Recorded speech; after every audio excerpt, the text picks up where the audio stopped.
Amados, um presente para você, mãe, né? E alguns trechos eu separei desse livro que eu li e eu queria falar, mas eu queria ler com vocês uma partinha lá do Salmo que a gente leu no começo, né? 127, 128.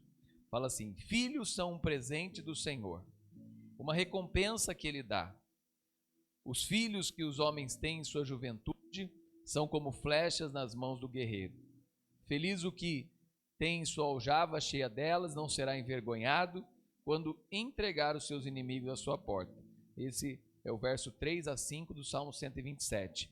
E no Salmo 128, fala assim: feliz aquele que teme ao Senhor e desfrutará do fruto do seu trabalho e será próspero e feliz. Sua esposa será uma videira frutífera que floresce em seu lar. Seus filhos serão brotos de oliveira ao redor da mesa. Esta é a bênção do Senhor para aquele que o teme. É interessante nesse processo, né, eu separei alguns trechos. A maternidade ela é linda e é uma oportunidade única de criar e cultivar as almas nos caminhos do Senhor. Ainda assim é possível que em alguns dias, né, diante de algumas dificuldades que a mãe enfrenta, uma birra, um nariz sujo, uma pilha gigante de roupas, né? Não deixe levar por aquilo que os seus olhos veem como mãe, né? Mas existe beleza nos dias comuns e propósito em cada dificuldade e em cada inconveniência. Tudo isso já estava na agenda de Deus para você, mamãe, né? A propósito, às vezes a gente fala assim, né? Hoje foi mais um dia, mas dentro de um dia comum também tem os propósitos do Senhor. Dentro dos dias inconvenientes também há propósito do Senhor. Dentro também dos dias de dificuldade também há propósito do Senhor. Tudo isso está na agenda de Deus, né? Aquilo que nós precisamos renovar muitas vezes é as nossas lentes para enxergar o que Deus está fazendo através da luz da eternidade. Quando eu comecei a preparar essa mensagem, uma das coisas que mais me chamou a atenção, né? E o autor deste livro, ele fala que a mãe, ela tem um papel primordial na eternidade. Então, a importância da mãe, né, para essa mensagem de Deus para a vida de cada pessoa. Então, nesse processo, Romanos 12:2 fala assim: e não nos conformeis com este século, mas transformai-vos pela renovação da vossa mente, para que experimenteis qual seja a boa, agradável e perfeita vontade de Deus. A renovação da nossa mente exige que pensemos da forma como Deus pensa, para poder enxergar a beleza da vontade de Deus para nós. Tem muita gente hoje no mundo que fala assim: eu não quero ter filho. Para que ter filho para esse mundo? Para que mais uma pessoa para viver neste mundo? Mas a realidade é quando Deus pensa em alguém, Ele não pensa para esse mundo. Quando Deus pensa no nascimento de uma criança, não é para esse mundo que Ele pensa. E ao a gente enxergar com os olhos de Deus, uma mãe precisa enxergar com os olhos de Deus, não é para esse mundo. Podemos viver neste mundo, mas para Deus nós não pertencemos a esse mundo. Isso é o mais maravilhoso, né? E é interessante esse processo, que nós precisamos pensar isso. E Deus pensa assim.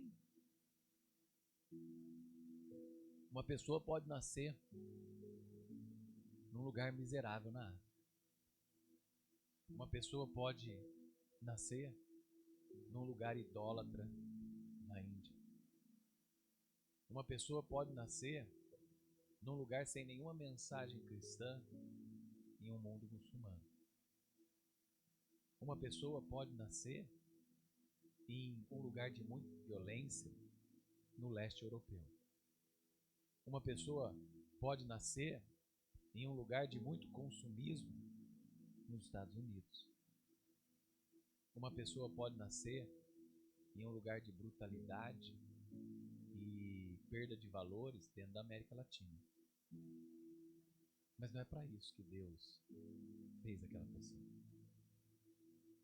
Ao enxergar como mãe, nós enxergamos e devemos enxergar a vontade de Deus, que é o seu papel na eternidade. E é importante a gente pensar isso. É importante a gente pensar isso, porque se fosse por esse mundo, se fosse pelas pessoas, se fosse pelas dificuldades, alguns jamais pensariam em ter filhos. Mas ao pensar pela vontade de Deus, Ele nos surpreende, sabe? É uma atitude extrema, muitas vezes, contra a própria cultura deste mundo. E por que você acha que a cultura desse mundo hoje é contra a família? Por que você acha que a cultura, muitas vezes, deste mundo é contra se estabelecer casais? E alguns até nesse processo.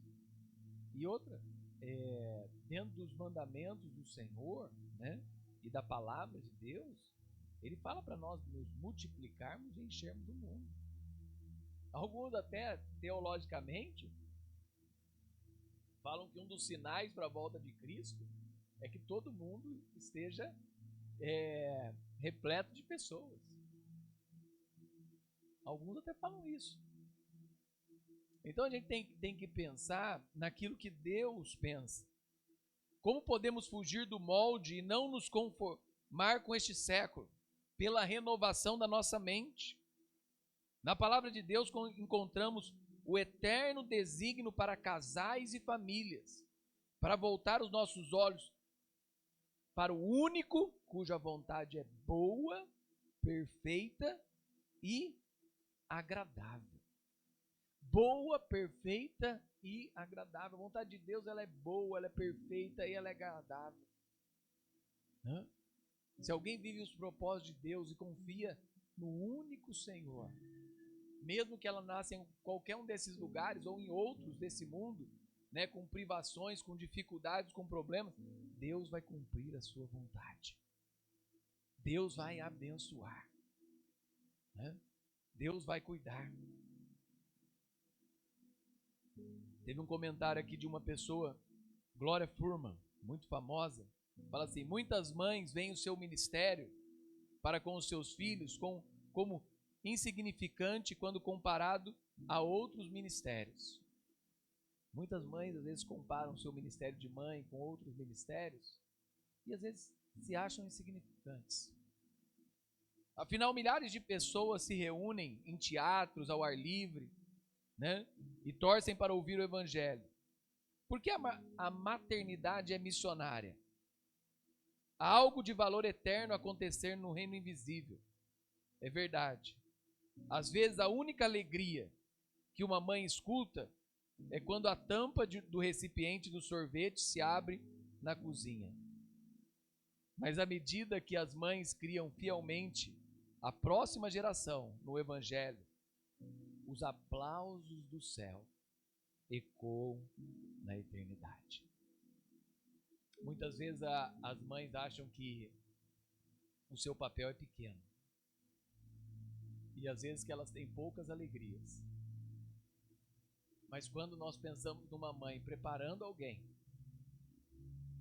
para proclamar o evangelho e levar o evangelho no mundo, há aplausos no céu que ecoam para a eternidade. Se nós falarmos de vários grandes homens de Deus, por trás teve uma mãe que orou, uma mãe que se dedicou, né? Dentro da nossa teologia nós temos a mãe de Carlos e de John Wesley, preparados para impactar a Inglaterra, preparados para levar o evangelho ao mundo, e foram dos primeiros que fizeram, né, altares nas pregações com caixas, para que as pessoas se ajoelhassem e se arrependessem. Os aplausos ecoam na eternidade. Essa semana eu estava vendo um vídeo de uma mãe em que ela estava testemunhando a vida dos filhos e que Deus deu força para ela em meio à tragédia. Ela perdeu o seu marido e ela ficou com 2 crianças para criar. Agora essas crianças já eram jovens e Deus estava separando elas para o ministério. Um para o ministério pastoral e a filha para o ministério missionário. E contando testemunho dessa mãe, como foi uma mãe guerreira para cuidar dos seus filhos como viúva e preparar eles no caminho do Senhor, né? O apóstolo Paulo, em um dos trechos, se você puder abrir comigo em 2 Coríntios capítulo 4, 2 Coríntios capítulo 4, ele fala aqui que nós devemos incentivar a olhar para essas vidas como vasos de barro, para que a excelência e o poder de Deus possa ser manifestado em suas vidas. Olha o trecho, tesouros em vasos de barro, a partir do verso 7 do capítulo 4 de 2 Coríntios. Agora nós mesmos somos como vasos frágeis, de barros que contém esse grande tesouro. Assim fica evidente que esse grande poder vem de Deus e não de nós. De todos os lados somos pressionados por aflições, mas não esmagados. Ficamos perplexos, mas não desesperados. Somos perseguidos, mas não abandonados. Somos derrubados, mas não destruídos. Pelo sofrimento do nosso corpo, continua a participar da morte de Jesus, para que a vida de Jesus também se manifeste em nosso corpo. Sim, vivemos sob constante perigo de morte, porque servimos a Jesus, para que a vida de Jesus se manifeste em nosso corpo mortal. Assim enfrentamos a morte, mas isso resulta em vida para vocês. Continuamos a pregar, porque temos o mesmo tipo de fé mencionado nas Escrituras. Cria em Deus, e por isso falei. Sabemos que Deus, que ressuscitou a Jesus dos mortos, também nos ressuscitará com Jesus e nos apresentará a Ele junto com vocês. Tudo isso é para o bem de vocês. E à medida que a graça alcançar mais pessoas, haverá mais ações de graças. Olha o verso 14. Sabemos que aquele que ressuscitou a Jesus nos ressuscitará e nos apresentará convosco. A eternidade significa que a criação de um filho é uma alegria assombrosa e séria. Criar um filho para a eternidade, criar uma filha para a eternidade, criar alguém nos caminhos do Senhor é uma missão muito séria, sabe? E importante. O próximo verso, verso 16 fala: não desanimemos, pelo contrário, que o nosso homem exterior se corrompa, contudo o nosso homem interior se renove a cada dia. Que o nosso interior possa ser renovado a cada dia. Mesmo que muitas vezes esse vaso frágil ele possa enfrentar grandes dificuldades. A importância de nós termos uma fé renovada na oração, na leitura da palavra, sabe? E andar nos caminhos do Senhor. A importância desse. Como podemos também ser pessoas produtivas, né? como que podemos aí, como mães, né, junto da a maternidade e a produtividade? Talvez esse às vezes seja um grande desafio, né, nesse processo. Um outro pensamento aqui fala de Esther. Eu pensava que o chamado de Deus para nós, a vontade de Deus para nós, o propósito de Deus em nos criar, tudo estava centrado em conseguir fazer as coisas, mas não estão. O chamado de Deus para nós não é conseguir fazer coisas, mas usar bem o nosso tempo. A vontade de Deus para você não é conseguir fazer coisas, mas crescer em santificação. O propósito de Deus ao criar você não é conseguir fazer coisas, mas glorificar a Ele. O propósito de Deus para a nossa vida, às vezes a gente demora um pouco para entender, mas ele está mais ligado àquilo que a gente é do que àquilo que a gente faz. O propósito de Deus para a nossa vida não é fazer muitas coisas, mas é ser alguém que tem comunhão com Ele, alguém que vive, né, uma vida no Espírito Santo, alguém que conhece a vontade de Deus, alguém que busca crescer em santidade e alguém que glorifica a Deus em todas as coisas. O propósito de Deus para uma mãe está mais ligado no que ela é do que no que ela faz. O propósito de Deus para ela está mais ligado no seu cuidado interior e numa vida santificada do que aquilo que ela pode acrescentar em outra vida. O propósito de Deus está mais em glorificar a Ele através da sua vida. Isso que às vezes a gente tem que entender. Né? E foi legal a reunião de casais ontem, né? Que o pastor falou dos cômodos. E os primeiros cômodos ele fala, né? O primeiro cômodo é a relação com Deus. A relação com Deus. E ele nem falou da relação com Deus do casal. Ele falou que muitas vezes a relação com Deus de um já ajuda a se relacionar com o outro. Porque se eu estou bem com Deus, é mais difícil me irritar. É verdade.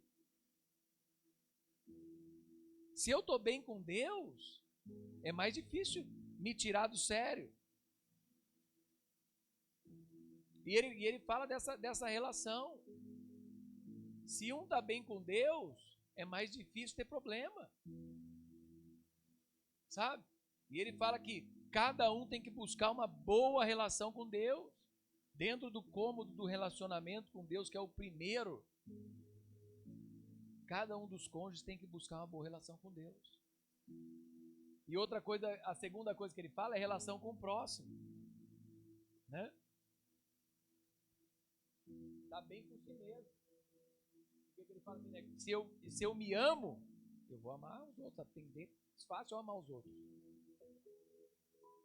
Agora, se eu já tenho problema comigo mesmo, eu vou arrumar problema com os outros.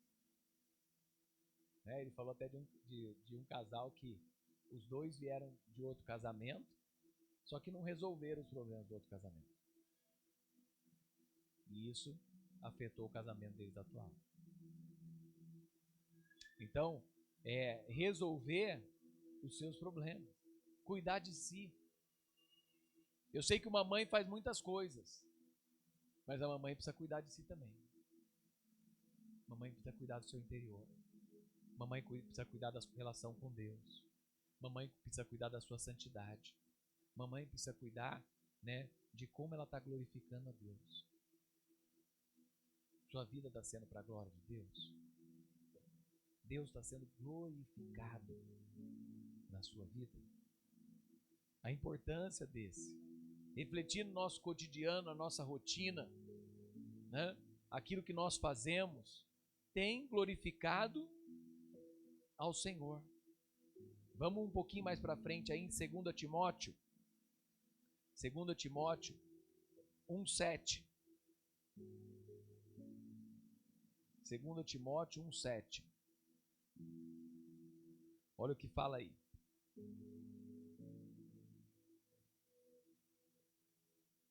Pois Deus não nos deu um espírito que produz temor e covardia, mas sim que nos dá poder, amor e autocontrole. O que Deus concede ao genuíno cristão é algo especial, é algo maravilhoso, para uma vida espiritual saudável. Pequenas escolhas erradas podem trazer grandes impactos na nossa vida, grandes problemas. Mas quando nós temos o Espírito de Deus, né, nós conseguimos enfrentar as dificuldades e muitas vezes ter sabedoria para não cair em pequenas brechas, sabedoria para não cair em pequenos tropeços, porque às vezes pequenos tropeços hoje não parece nada, mas ele vai levando a gente para um buraco muito maior. E a gente tem que ter um espírito de discernimento, um espírito de sabedoria, né? Um espírito que não tem covardia, mas sim tem poder e autocontrole. E para a mamãe, autocontrole é fundamental. Fundamental. Né? Tem horas que precisa se controlar, né? Tem horas que precisa, às vezes a gente quer dar uma disciplina um pouquinho maior, mas essa disciplina não é para tanto. E a gente tem que se segurar, tem que ter um autocontrole, né? Não gastar nossas energias em coisas que não precisam ser gastas, né? Às vezes você está ali na paz, na tranquilidade, vem o filho tirar a sua paz, né? Às vezes é um autocontrole, uma respirada fundo,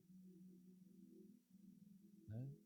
Pedir sabedoria e às vezes só dar um conselho, né? Porque às vezes o filho não está esperando só aquela resposta que sempre vem, não, e nem aquela resposta que pode também sempre vir, sim. Não, não vou te dar isso. Você vai ter que lutar para conquistar isso. Você vai ter que fazer algumas coisas e eu estou ensinando. Não posso nem dar coisa muito fácil, nem também negar em tudo, né? Tem pai e mãe que negam tanto que o filho só fica esperando o dia do sim. Tem na regra o dia do sim, né? Porque todo dia do não, do não, do não, do não, do não, do não, do não, as crianças ficam, quando vai ser o dia do sim, pai? Quando vai ser o dia do sim, mãe? Quando que vai ser o dia do sim? Né? Porque é tudo não. Mas às vezes é um autocontrole e um discernimento para as coisas espirituais. Buscar sabedoria nas tarefas do cotidiano. Mamãe tem que ter sabedoria. Não é porque é uma rotina, às vezes tem uma rotina que não tem que ter sabedoria para lidar. Hoje as crianças estão com muita informação, muito acesso, né? Muitas dúvidas, muitos questionamentos. E a mamãe tem que ter sabedoria para conversar, sabedoria para o momento certo para falar, sabedoria, não, isso não é para a sua idade, isso é para a sua idade, não, isso aqui precisa, vamos conversar depois, espera um momento. Sabe? É ter uma sabedoria em muitas práticas. E a gente precisa. E precisa entender esse processo, fazer as coisas para a glória de Deus. Como diz lá em 1 Coríntios 10, 31. Você tem feito até as tarefas comuns e pequenas visando a glória de Deus? Esperando a bênção de Deus? Depois dessa palavra, talvez pode mudar uma prática. Falar, Deus, me ajuda a te glorificar nas minhas tarefas do cotidiano. Senhor, me ajuda a fazer isso e aquilo para a tua glória. Como que eu posso fazer as minhas tarefas corriqueiras e as minhas atividades para a glória do Senhor? Como que eu posso educar o meu filho para a glória do Senhor? Como que eu posso educar a minha filha para a glória do Senhor? Como que eu posso cuidar do meu lar para a glória do Senhor? Como que eu posso cuidar para os maridos? Como que eu posso cuidar da minha esposa para a glória do Senhor? Como que eu posso cuidar do meu marido para a glória do Senhor? Como que eu posso fazer do meu lar um ambiente que te glorifica? Que te glorifica nas tarefas do cotidiano. Como que eu posso ter isso? Encaminhando para o fim, vale a pena ter filhos. Randall Heckman diz assim: ao presumir que os filhos são apenas um produto opcional da própria vontade, acrescido de princípios biológicos, e tendo em conta o custo e a dor de criá-los, uma questão óbvia se torna nos dias atuais: por que eu preciso ter filhos?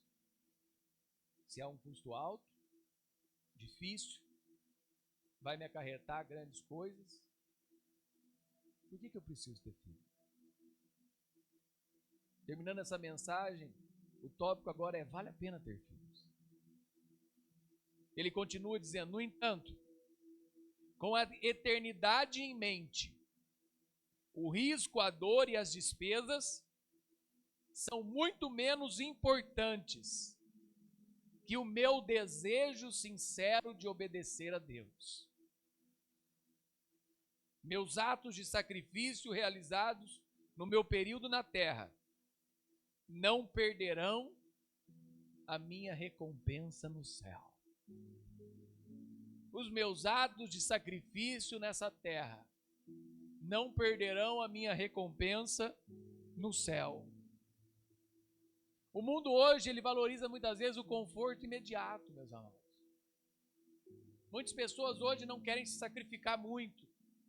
Muitas pessoas hoje não querem ter gastos com coisas que não são sobre a sua pessoa.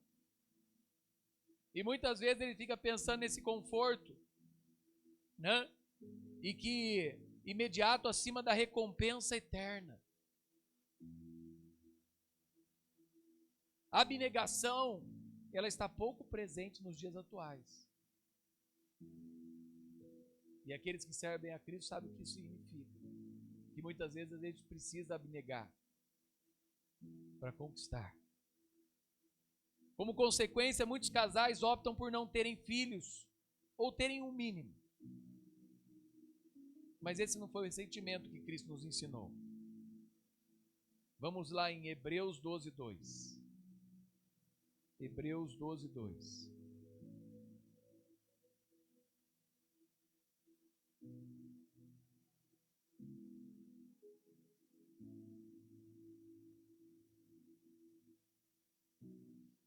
Mantenhamos o olhar firme em Jesus, líder e aperfeiçoador da nossa fé.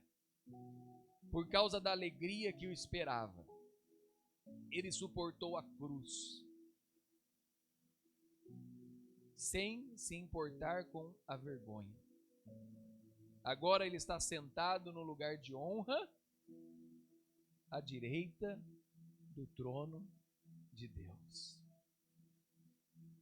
O Senhor, ele pode nos inspirar também na criação dos filhos.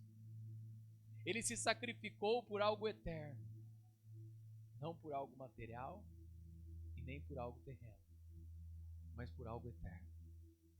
A maternidade é algo que ecoa na eternidade. Como eu falei aí do Salmo 127, é um salmo que valoriza a instituição da família.